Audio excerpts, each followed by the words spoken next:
राधे राधे मित्रों, मैं हूं शिवाकांत शुक्ल और स्वागत है आपका हमारे YouTube चैनल शुक्ल जी संस्कृत ज्ञान गंगा में। मित्रों, हम लोग शिशुपाल वध का अध्ययन कर रहे हैं, जो कि हमारे PGT के सिलेबस में उसका प्रथम सर्ग लगा हुआ है और इसकी 2 वीडियो पीछे बन चुकी हैं और ये तीसरी वीडियो है।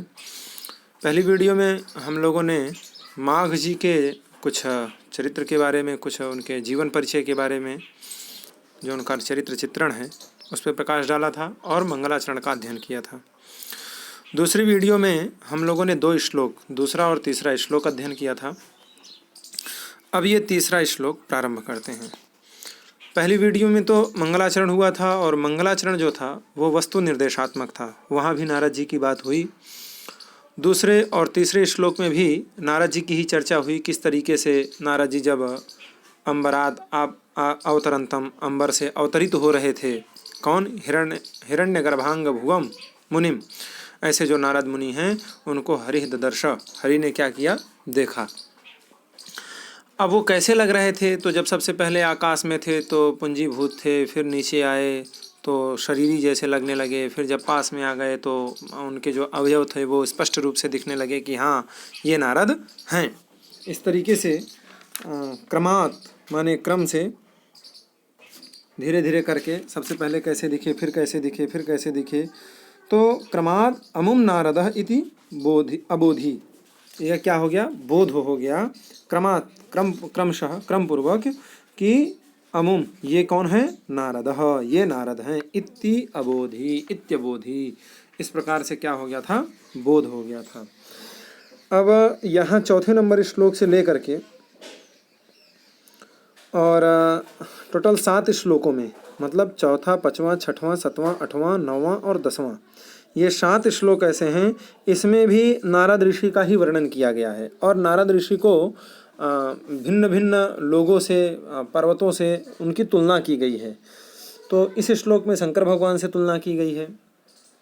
तो हम लोग देखते हैं कि नारद ऋषि की तुलना कैसे शंकर जी से की गई है। 1 मिनट, इसको थोड़ा छोटा कर लेते हैं तो आप लोगों को स्पष्ट रूप से पूरा दिखाई पड़ेगा।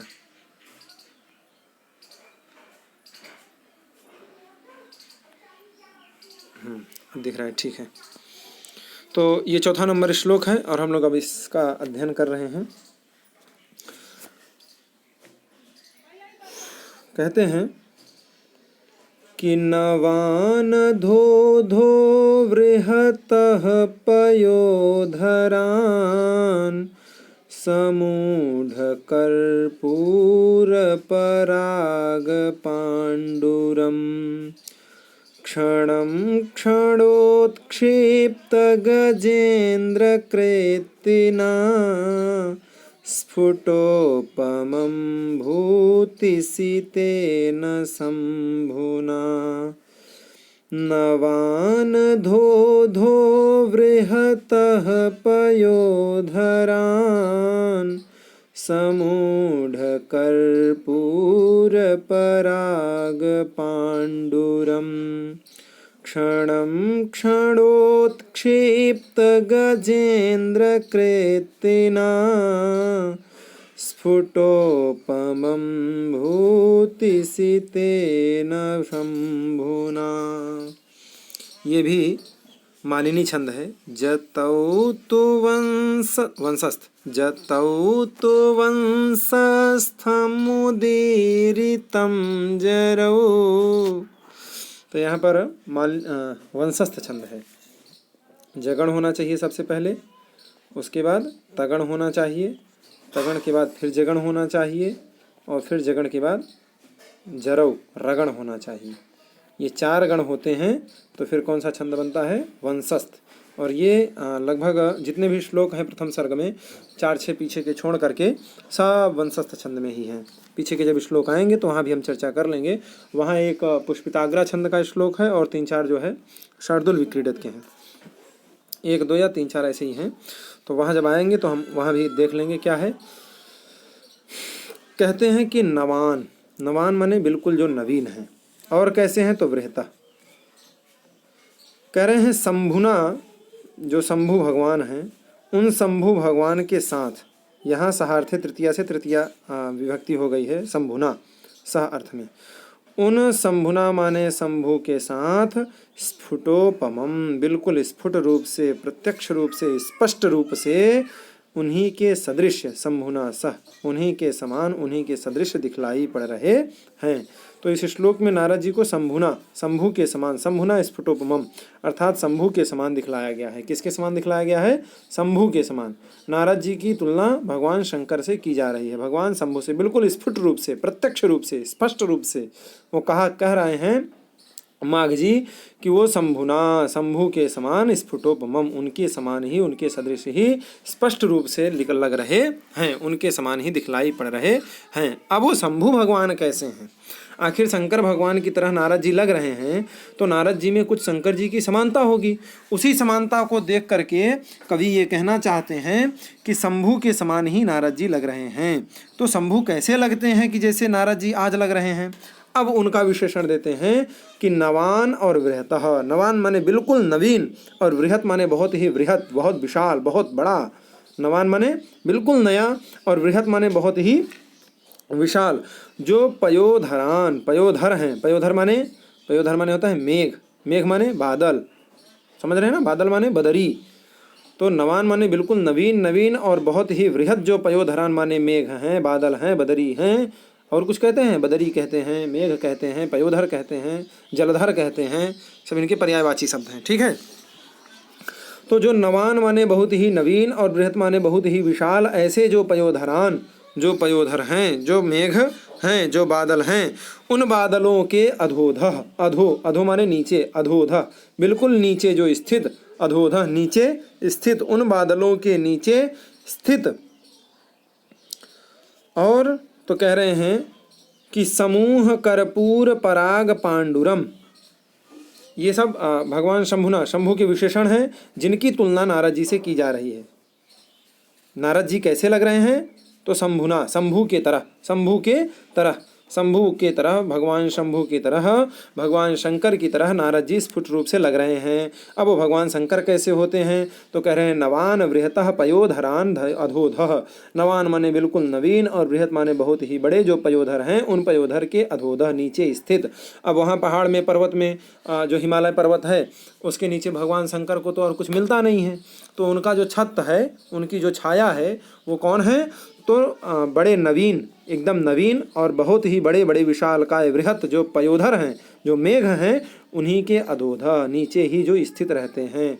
नवान अधोधो वृहतः पयोधरान, बिल्कुल नवीन नवीन जो पयोधर हैं, बहुत विशालकाय जो पयोधर हैं, उन्हीं पयोधर के अधोधः माने नीचे जो स्थित। और तो कहते हैं कि समूढ़ कर्पूर पराग पांडुरम, समूढ़ माने संपूर्ण, पूंजीभूत, एकत्रित जो कर्पूर, कर्पूर माने कपूर, आप लोग जानते होंगे, कपूर जलाते होंगे। आजकल तो डुप्लीकेट आ रहा है, लेकिन कोई बात नहीं, भगवान शंकर ओरिजिनल हैं, बाकी जो आज मार्केट में आ रहा है वो डुप्लीकेट है। हम लोग पढ़ते भी हैं कि कर्पूर गौरम करुणावतारम संसार सारम भुजगेंद्रहारम। तो भगवान जो शंभु हैं, उन शंभु का जो वर्ण है वो कैसा है? कर्पूर गौरम। कर्पूर माने बिल्कुल कपूर के जैसे वो गौर वर्ण के हैं, धवल वर्ण के हैं, पांडु वर्ण के हैं, एकदम कपूर जैसे हैं वो। तो समूढ़ माने जो पूंजीभूत हुआ है, एकत्रित हुआ है, समूढ़ हो गया है, ऐसा जो कर्पूर का पराग, कपूर का जो पराग, पराग माने कण, उसकी धूली, कपूर को मीज दीजिए, मसल दीजिए तो उसका चूर्ण बन जाता है, धूल बन जाती है। तो वही समूढ़ माने संपूर्ण पूंजीभूत जो कर्पूर का पराग, कपूर का जो चूर्ण, कपूर का जो पराग, उस पराग के समान जो पांडुरम, पांडु वर्ण के हैं, पांडुरंग के हैं। पांडुरंगा नहीं है, पांडुरंगा तो विष्णु भगवान को कहा जाता है, पांडुरंगा विठला। तो वो कैसे हैं? पांडु वर्ण के हैं, शुभ्र वर्ण के हैं। देख लीजिए, दो विशेषण हमने शंभुना के देख लिए। भगवान शंभु के कौन कौन से विशेषण हैं? तो नवान वृहतः पयोधरान अधोधः, नवीन जो नवीन और वृहत माने बड़े बड़े जो पयोधर हैं, बादल हैं, उन मेघ के अधोधः माने नीचे जो क्या रहते हैं? स्थित रहते हैं, नीचे बैठे रहते हैं। और समूढ़ कर्पूर पराग पांडुरम, समूढ़ माने पूंजीभूत जो कर्पूर है, उस कर्पूर का जो पराग है, उस पराग के उस धूलि के, कपूर के धूलि के, कपूर के चूर्ण के समान जो कैसे हैं? पांडु हैं, पांडु वर्ण के हैं, पांडुरंग के हैं। और तो कह रहे हैं क्षणम क्षणोत क्षिप्त गजेंद्र कृत्तिना। ये बात देखिए कई जगह आई है। कालिदास जी ने भी मेघदूतम जब मैं पढ़ा रहा था तो उसमें बीच में एक पंक्ति आई थी। उस पंक्ति का ये अर्थ था कि जब शंकर भगवान नृत्य करते हैं, तांडव नृत्य करते हैं, तो उस समय वो हाथी के चर्म को अपने ऊपर ओढ़ के रखते हैं। हाथी का जो चर्म होता है उस चर्म को ओढ़ के रखते हैं। वही बात यहाँ भी ये कह रहे हैं कि क्षणम, क्षणम माने क्षण भर के लिए, क्षणम बिल्कुल क्षण भर के लिए, क्षणोत्क्षिप्त गजेंद्र कृत्तिना। क्षणोत्क्षिप्त जो तांडव नृत्य है उस नृत्य के समय, क्षणोत्क्षिप्त उस नृत्य के समय अपने ऊपर गजेंद्र, गजेंद्र कृत्तिना, गजेंद्र का जो चर्म है उस चर्म को क्या कर देते हैं, उससे आकृत रहते हैं, उससे आच्छादित रहते हैं।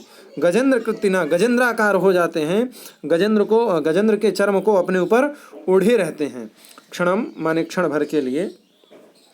जब वो क्षणोक्षिप्त अर्थात तांडव नृत्य करते हैं, उस नृत्य के समय, नृत्य करते समय अपने ऊपर गजेंद्र कृत्तिना, गजेंद्र का जो चर्म है, गज चर्म जो है, उस गज चर्म को क्या किए रहते हैं, ओढ़े रहते हैं, उससे आच्छादित रहते हैं।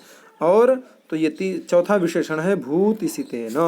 जो भूति है, भवभूत है, भभूत, भभूति नहीं, भभूत, भभूति जो तो राइटर हैं। तो जब भभूत है, भभूत माने क्या होता है, जो राख होती है, भस्म है, उस भस्म को क्या किए हैं, वो धारण किए हैं। उस भस्म को धारण करने से शुभ्र वर्ण वाले, बिल्कुल जो शुभ्र वर्ण दिखलाई पड़ते हैं, ऐसे जो शंभुना शंभु हैं, उन शंभु के साथ स्फुट माने प्रत्यक्ष रूप से, उपमम माने उनकी उपमा की जा रही है, उनकी तुलना की जा रही है, उन्हीं के समान नारद जी दिख रहे हैं। शंभुना शंभु के साथ, स्फुट माने प्रत्यक्ष रूप से, स्पष्ट रूप से, उपमा माने उनकी उपमा की जा रही है। नारद जी कैसे लग रहे हैं, तो शंभु के समान।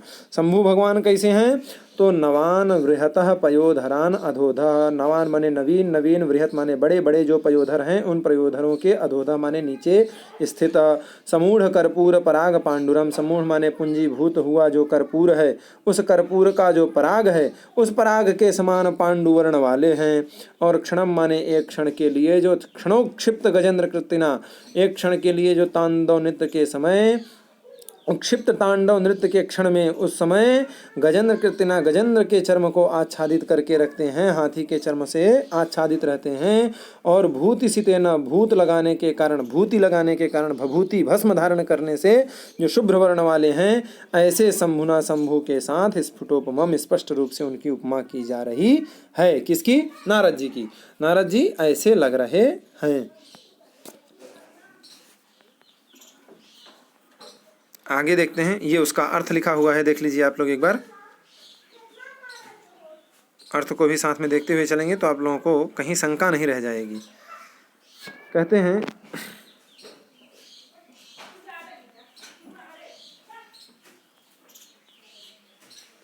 कहते हैं कि नवीन तथा विशाल काले बादलों के नीचे स्थित, हो गया, नवान धोधो वृहतः पयोधरान, यहाँ पर कॉमा लगा दीजिए, स्थित, एवं यहाँ कॉमा लगा दीजिए, एवं समूढ़ कर्पूर पराग पांडुरम, पूंजीभूत कपूर के चूर्ण के समान शुभ्र वर्ण वाले, शुभ्र वर्ण है जिसका, यहाँ भी कॉमा लगा दीजिए, कॉमा लगाई है यहाँ।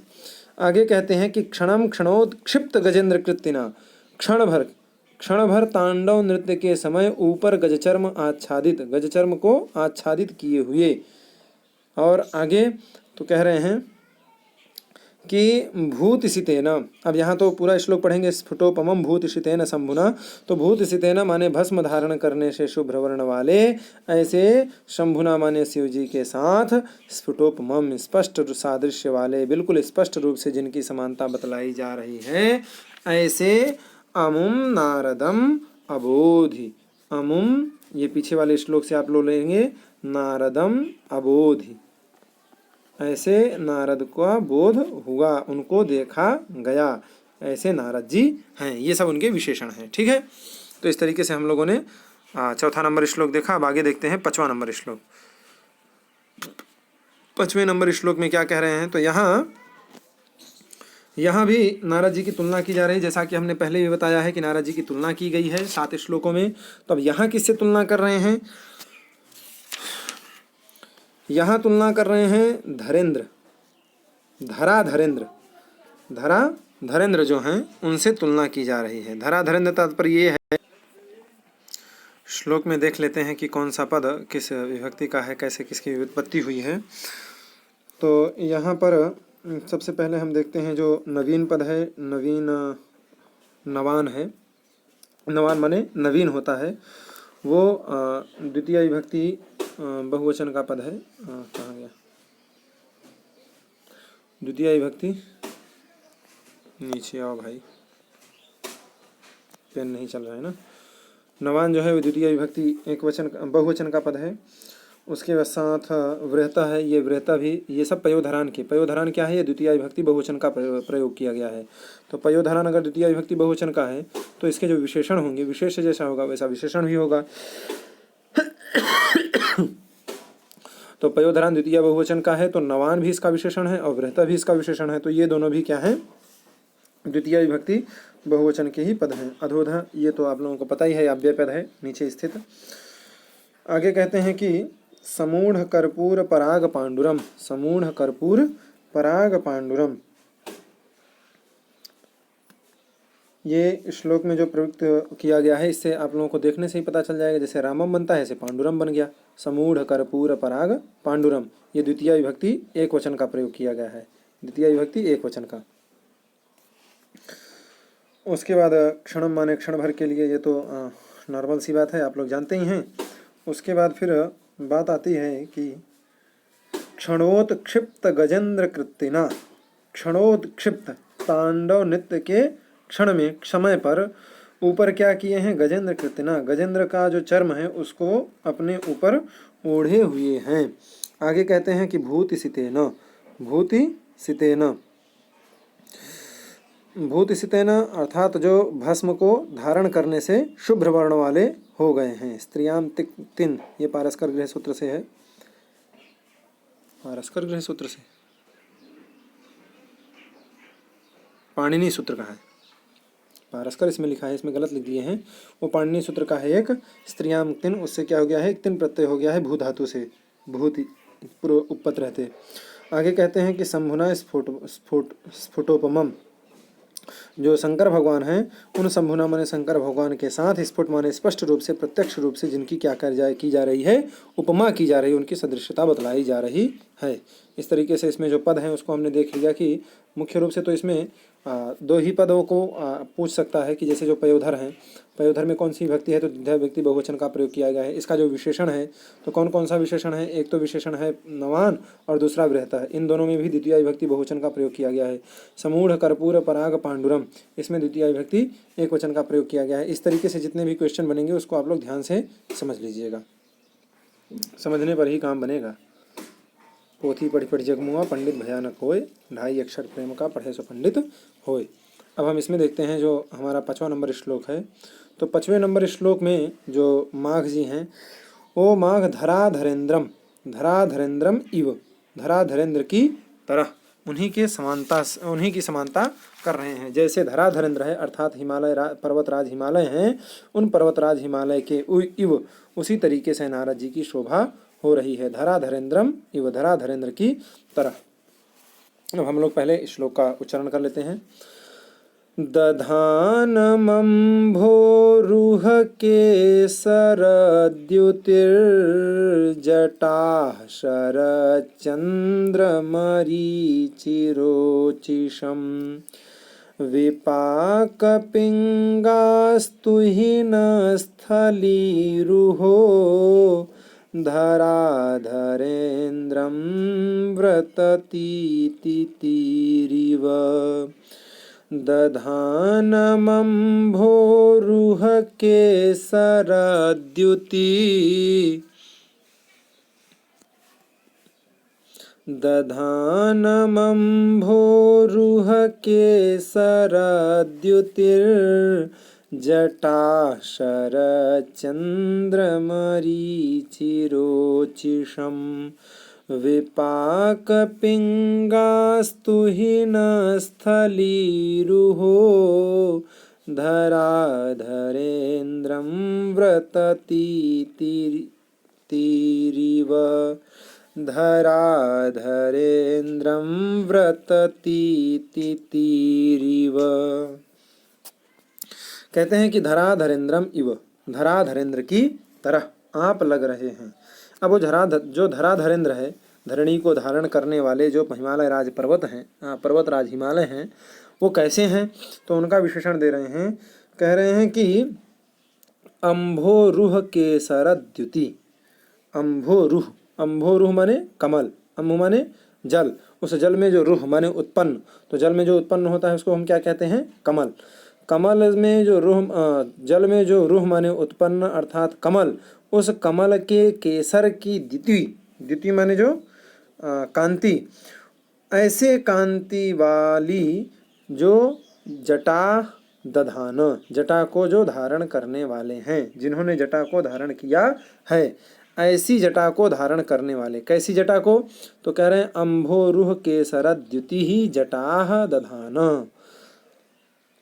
अम्भोरुह, अम्भो माने जल, उस जल में रुह माने उत्पन्न, ऐसा जो कमल, उस कमल की जो केसर पराग, उस पराग की जो द्युति कांति, उसकी शोभा, ऐसी शोभा रूपी जो जटा को दधान माने धारण करने वाले हैं। कांति वाली जटाओं को, ऐसी शोभा वाली जटाओं को जो क्या करते हैं? धारण किए हुए हैं। और तो कहते हैं कि विपाक पिंगा, विपाक माने पका हुआ, पके हुए, विपाक पिंगा, विपाक पिंगा। अच्छा, एक विशेषण और छूट गया यहाँ से। शरद चंद्र मरीचिरोचिषम। शरद चंद्र, शरद चंद्र माने शरतकालीन जो चंद्रमा है, शरद ऋतु वाली जो चंद्रमा है। अभी शरद पूर्णिमा गई थी, आप लोगों ने चंद्रमा का दर्शन किया होगा, खीर बना के भी खाए होंगे, बहुत आनंद आता है। तो वही कह रहे हैं कि शरद चंद्र, जो शरतकालीन जो चंद्रमा है, उन चंद्रमा की जो मरीचि, मरीचि माने किरणें, जो उनकी किरणें, उन किरणों के समान रोचिषम, जिनकी कांति है, ऐसे कांति वाले। पहला विशेषण क्या दिए? दधान अम्भोरुह केसरद्युति जटा। जो अम्भोरुह केसरद्युति, अम्भोरुह माने कमल के जो केसर हैं, पराग हैं, उस पराग की द्युति, सुंदरता, उसकी जो द्युति है, कांति है, शोभा है, उस शोभा के समान जो जटा दधाना, जो जटाओं को धारण करते हैं, करने वाले हैं। और तो कह रहे हैं शरद चंद्र मरीचिरोचिषम, शरद पूर्णिमा की, शरद की जो चंद्रमा होती है, ऐसी चंद्रमा की जो मरीचि माने किरणें हैं, उन किरणों की जो शोभा वाले हैं, जैसी उनकी शोभा है ऐसी ही इनकी भी शोभा है। जैसे शरद चंद्र की शोभा है, ऐसे ही जिनकी शोभा है वो, ऐसी शोभा को धारण करने वाले। अब तीसरा विशेषण दे रहे हैं कि विपाक पिंगा। जो विपाक पिंग हैं, विपाक पिंग माने पके हुए, विपाक माने पके हुए, पकने से क्या हो गया है? पीला वर्ण जिनका हो गया है, विपाक पिंग, पकने से पिंग वर्ण के, पीले वर्ण के जो हो गए हैं, ऐसे पकने से जो कैसे हैं? तो पीले हैं, ऐसे पीले वर्ण वाली जो तुहिन स्थली, तुहिन स्थली, तुहिन स्थली माने, तुहिन माने तुषार, तुषार की स्थली माने भूमि पर, तुषार भूमि पर जो रूह माने उगने वाली, रूह माने उगने वाली, तुहिन स्थली रूह, तुहिन माने तुषार, उस तुषार की भूमि पर, स्थल पर जो क्या है? उगने वाली। क्या उगने वाली है? तो व्रतती तती, व्रतती तती, व्रतती तती का मतलब है लता समूह, लता पंक्ति। ऐसी लता पंक्तियों को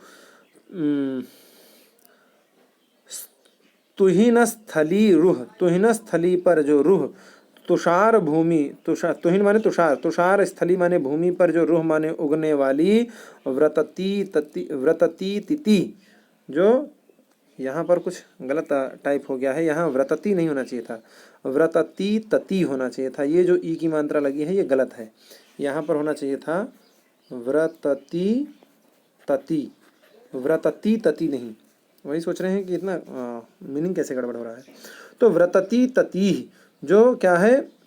लता पंक्ति हैं, वो जो लता पंक्ति हैं, उन लता पंक्तियों को जो क्या करते हैं, धारण करते हैं। ऐसे धारण करने वाले जो धराधरेंद्र माने हिमालय पर्वत हैं, दधाना आप यहाँ से ले लेंगे, दधानम, जो धारण करने वाले हैं, ऐसे धराधरेंद्र माने जो धराधरेंद्र हैं, पर्वतराज हिमालय हैं, उनके समान, उन्हीं के इव कौन है, तो अमुम नारदम इति, जो नारद हैं, अमुम नारदम, ये नारद हैं, ऐसा अबोध, अमुम नारदम इत्यबोध, ये नारद हैं, ऐसा बोध हो रहा है। अब देखिए, अगर इसमें हम देखें तो अम्भोरुह केसरद्युति, ये कमल, अम्भोरुह माने जो जल में उत्पन्न हो रहा हो, ऐसा कौन, तो कमल, उस कमल के जो केसर हैं, उन केसर की जो द्युति है, उनकी जो कांति है, उस कांति के समान। फिर जो जटा है, उसकी कांति के समान ही क्या होती हैं, जटाएं होती हैं। फिर आता है दधाना पद, दधाना पद में धा धातु से शानच प्रत्यय करके दधाना शब्द की व्युत्पत्ति की गई है। दधानम, दधानम शब्द की व्युत्पत्ति धा धातु से शानच प्रत्यय किए हैं तो दधानम बन गया है। फिर कहते हैं कि शरद चंद्र मरीचि रोचिषम, शरद चंद्र मरीचि रोशितम रोचिषम, शरद की जो चंद्रमा है, उन चंद्रमा की जो मरीचि हैं, किरणें हैं, उन किरणों के समान जिनकी कांति है, ऐसे शरद चंद्र मरीचि रोचिषम। आगे कहते हैं कि विपाक पिंगा, ये क्या है, ये व्रतती तति, व्रतती तति का विशेषण है। शरद चंद्र मरीचि रोचिषम, ऐसी जो व्रतती तति ही माने जो तुषार भूमि है, वह तुषार भूमि कैसी लग रही है, तो शरद चंद्र मरीचि रोचिषम, शरद चंद्र वाली जो चंद्रमा है, उस चंद्रमा की जो मरीचि हैं, किरणें हैं, उन किरणों के समान जो शुभ्र वर्ण वाली हैं, ऐसी है ये व्रतती तति ही माने तुषार भूमि, इतनी धवल है, इतनी चमक वाली हैं, इतनी शुभ्र हैं। आगे कहते हैं कि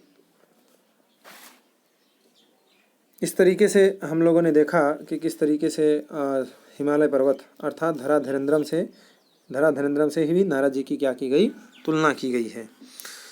अब इसका एक बार अर्थ देख लेते हैं स्पष्ट रूप से, क्या अर्थ है।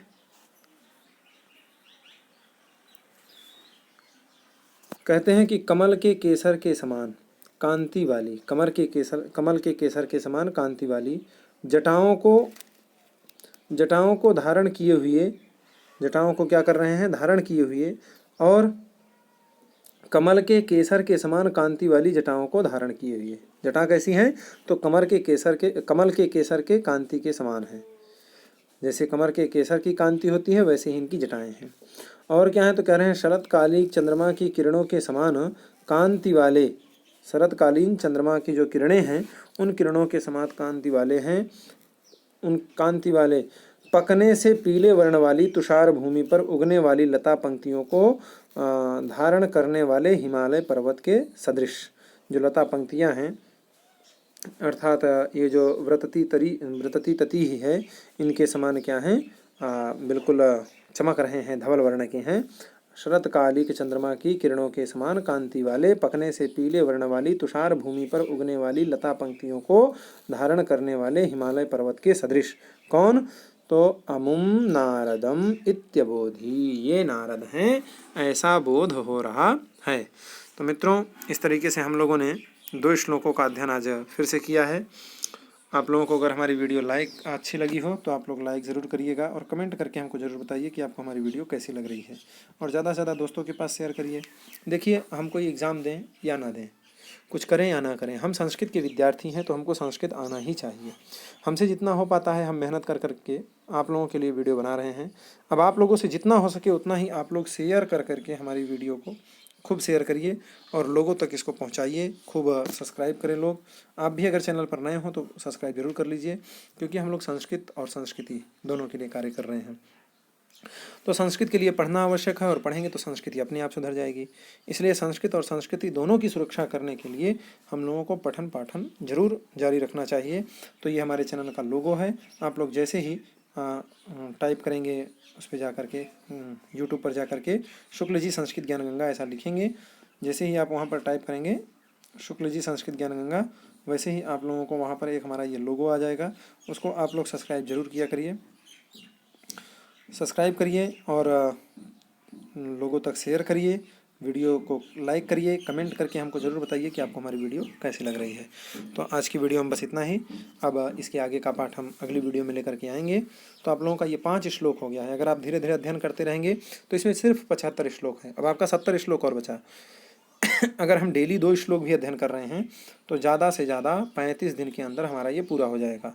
और ये हमारे सिलेबस में है, पीजीटी के सिलेबस में भी है, और जो पीजीटी नहीं भी कर रहे हैं उनके नेट के सिलेबस में भी है। जो तैयारी नहीं भी कर रहे हैं, कथा करना चाहते हैं, उनके लिए भी बहुत आवश्यक ग्रंथ है। अथवा जो केवल संस्कृत का ज्ञान रखना चाहते हैं उनके लिए भी बहुत महत्वपूर्ण श्लोक हैं, बहुत महत्वपूर्ण ग्रंथ है। तो इसलिए आप लोग इसे लाइक सब्सक्राइब जरूर किया करिए, लोगों के पास शेयर भी किया करिए, कमेंट करके हमको जरूर बता दिया करिए कि आपको वीडियो कैसी लगी। कोई कमी हो तो आप लोग हमको जरूर बताया करिए, हम उसको सुधारने का पूरा प्रयास करेंगे। आज की वीडियो में फिलहाल इतना ही। राधे राधे।